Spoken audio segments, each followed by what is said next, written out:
This map belongs to the British Empire, the largest empire in history. The British Empire was so vast that the sun never set on it. They had conquered a quarter of the world. At its peak, it had a population of 458 million. It covered 25 million square kilometers. That's 10 million square kilometers more than the empire founded by Genghis Khan.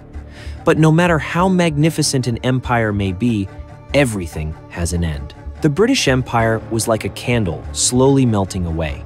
Their economic resources gradually dwindled. They weakened militarily. At the height of their power, the Turks managed to stop them.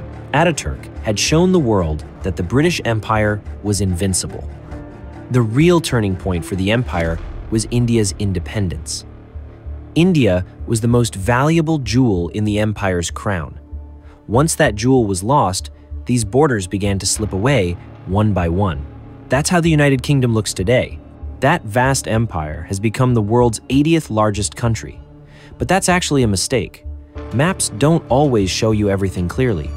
You have to dig deeper and look at the details. Today, we'll look at the details together, and you'll see that the British still have a great empire.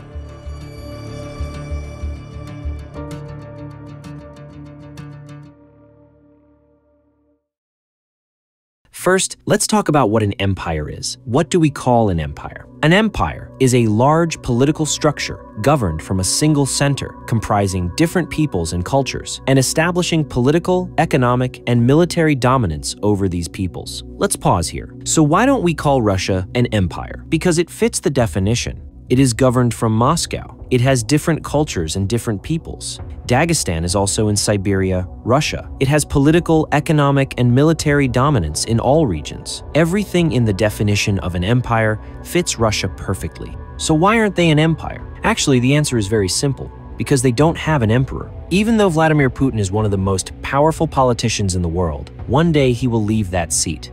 Elections will be held in Russia, and a new name will come. If they were an empire, someone from Putin's bloodline would have to ascend to the throne, because the last sentence of the definition of an empire is that it is ruled by a supreme ruler. There are no empires in the world today, and you don't need one anyway. You no longer need to conquer vast territories or put someone on the throne to be a powerful state. In today's world, all you need to be a powerful state is control. If you can control the flow of money, deploy your military power to any continent you want, and of course, have a history, then you are already powerful. But let's still take a look at this map. Maybe we'll find an empire that no one else has discovered. The United Kingdom looks like this today, but this map is actually incorrect.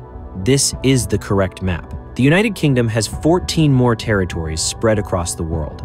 I deliberately drew these regions in different colors because they consist of 3 groups. 1. Region. Financial centers, that is to say, the red ones. The United Kingdom uses these regions as economic power. Region 2. Military anchor points, that is to say, the green ones. These territories exist as strategic power. Region 3. Symbolic heritage sites, that is to say, the yellow ones. Due to their historical ties, these are places the United Kingdom will never give up. Let's start with the first group. Economists have a nice saying. They say, we only enforce the rules on our enemies. Countries love taxes, but they don't want to collect them from certain companies.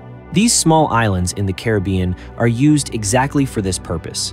The Cayman Islands have a population of about 70,000, but far more companies are registered on these small islands than the population. The UK's largest banks, the accounts of the wealthiest business people, hedge funds, and companies are registered on this island. Thanks to these small islands, the UK keeps trillions of euros out of the global tax system. The second place we need to talk about is the British Virgin Islands. These islands, which are too small to see on a map, are home to the world's largest insurance companies. Don't compare the companies here with others. There are insurance companies all over the world. The ones in the Virgin Islands, however, are companies that insure insurance companies. The insurance for global risk is actually held on these tiny islands. The last place we will visit in this group is the Turks and Caicos Islands. The main features of these islands are their proximity to the United States and offshore banking. The main feature of offshore offshore accounts is that they are confidential. It is not clear who owns these accounts. The source of the money is never questioned. No matter how much money you have in your account, you do not pay taxes. Setting up a company or opening a bank account in offshore regions is very easy. There are no bureaucratic obstacles, and almost no documents are required. This small island is a paradise for both the British and, due to its location, Americans.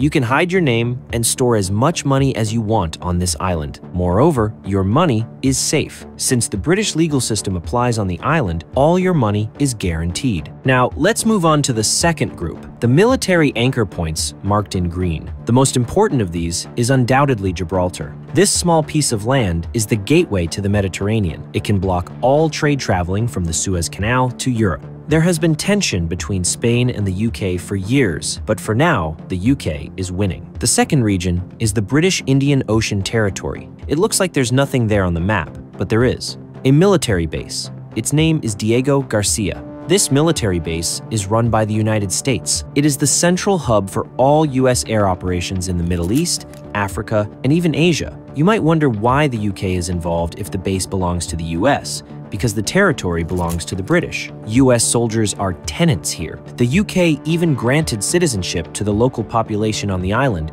in order to retain ownership of the territory.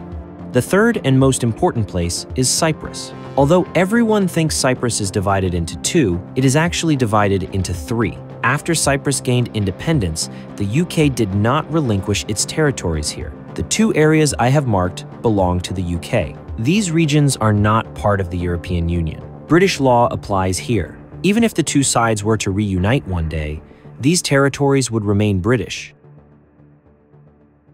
Thanks to these marked points on the map, Britain has deployed its troops all over the world. Now let's move on to the third group.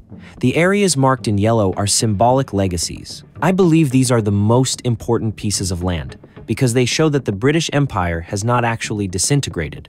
The most important of these is undoubtedly the Pitcairn Islands. This is one of the most isolated settlements in the world. The total population of the island is less than 50 people. But for hundreds of years, the flag of the United Kingdom has flown over this rocky outcrop because this island is Britain's claim to the Pacific Ocean. It is a symbol of its historical sovereignty. As long as this flag flies, the United Kingdom has never relinquished its imperial claim. I didn't say symbolic heritage for nothing. The second stop is St. Helena. It's a tiny island in the middle of the Atlantic Ocean. Isn't it like an inescapable prison? It is. Napoleon Bonaparte was exiled to this island after losing the Battle of Waterloo. This small island is one of the greatest symbols of England's rule over the world. They never gave it up. As long as this island stands in the ocean, it shows the whole world how powerful they once were. Now, let's go back to the beginning and look at the definition of an empire again. What did it say? An empire is a large political structure, governed from a single center, comprising different peoples and cultures, and establishing political, economic, and military dominance over these peoples. It is ruled by a supreme ruler.